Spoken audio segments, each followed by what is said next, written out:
Zviri kufungidzirwa kuti vaMnangagwa vaisa simba guru kurwisa George Charamba pamwechete naVice President Retired General Constantino Chiwenga vachishandisa Themba Mliswa pamwechete naNa Lumumba nevamwe vanhu vakafanana naJacob Mafume. Iyi inyaya iri kubuda mastreets esocial media iri kutaura sematauriro andiri kuita.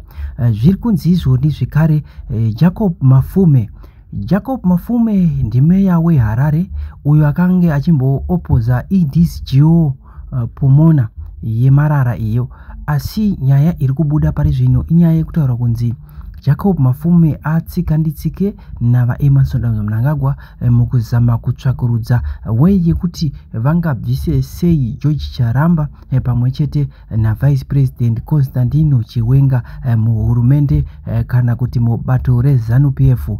Ndo kutaura kwazviri kuitwa. Saka zviri kunzi izvoni Emmerson Mnangagwa has launched a full-scale war against George Charamba and General Chiwenga using a mercenary Themba Mliswa whom Charamba described as a little man.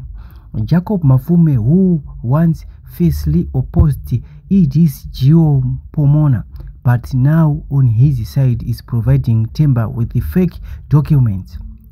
Ndo mataurirwo azviri kuita. Regai tipinde pane imwe nyaya iri kutevera pano. Ziyana yoti President Emmerson Mnangagwa avo vanova vari mutungamiriri weZANU-PF vari kufanira kunge vachinopromota mwana wavo anonzi Shoni Mnangagwa uyo ane chinzvimbo cheumeja kuarmy.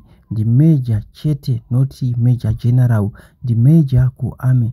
Zviri kutaurwa izvozvo kuti ngatitarisirei mazuva mashomaneni kana maweeks atatarisana nawo zvinhu izvozvo zvinogona kuitika. Ndiwo mabuditsirwo azviri kuitwa musaga nevamwe vari pedyo vanenge vane maghost accounts vari kubuditsa nyaya idzi vachidzisa pajekerere kuti jekerere riuye nadzo rikuzivisei kuti tarisai nemaziso, pane zvimwe zvinhu zvinoda kuti zviitike makavarairwa saizvozvi. Late General Edzai Chimonyo vari kutaurwa kunzi ivo kufa kwavo vakafa zvisina tsarukano mushure mekunge vanga vabhana kudyiwa kwebhinzi mumabaraks ese emunyika yeZimbabwe, vachitaura kuti mauto anofanira kunge achidya chikafu chakanaka, chikafu chine utano, chikafu chinoratidza kuti chikafu chemauto. Zviri kunzi kubva ipapo ndipo pavakazoisirwa muchetura unokonzera kenza. Naizvozvo havana kuzorarama upenyu hunoenderera.